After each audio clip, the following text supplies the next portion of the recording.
Ok, alors je viens de voir un réel de Patrick Martini. C'est un astrophysicien qui parle de physique quantique. Il parle de synchronicité positive.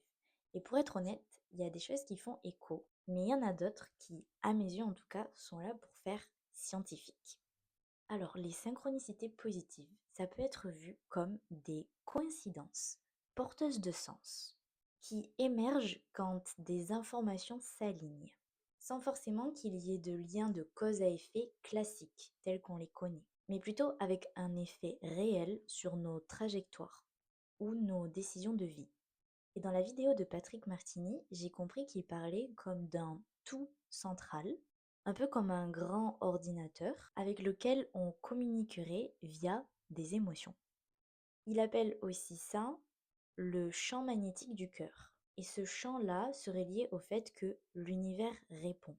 Et peut-être là où c'est à mes yeux un peu maladroit, c'est l'usage du mot champ magnétique. Parce que dès qu'on parle d'un champ magnétique, on parle forcément de quelque chose qui est matériel. C'est de l'énergie. Il y a du temps, il y a de la matière, c'est lié à la physique matérielle et concrète. Et les informations, en général, ne sont pas matérielles.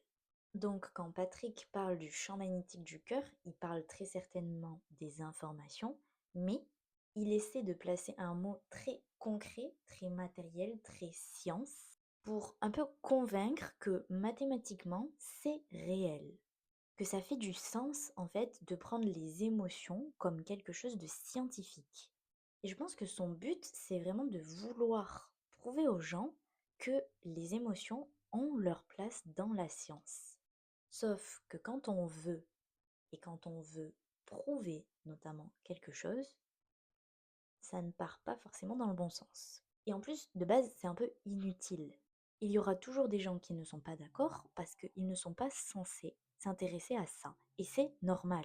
Mais en tout cas, ce qui est intéressant dans ce que Patrick dit, c'est cette idée d'aspirer vers une science qui prend vraiment plus en compte tout ce qui est lié à l'information. Et l'information, c'est des émotions, c'est des histoires, c'est des pensées. Il faut se rappeler d'un truc fondamental, c'est que la science, de base, ce ne sont que des concepts mathématiques. Tout ce qu'on sait faire matériellement, etc., le BTP, etc., ça repose sur la physique. La physique, les concepts de thermodynamique, etc., ça repose sur les mathématiques. Et les mathématiques, c'est pas du concret, c'est abstrait, c'est de l'information. Ce n'est pas ancré dans la matière comme un objet.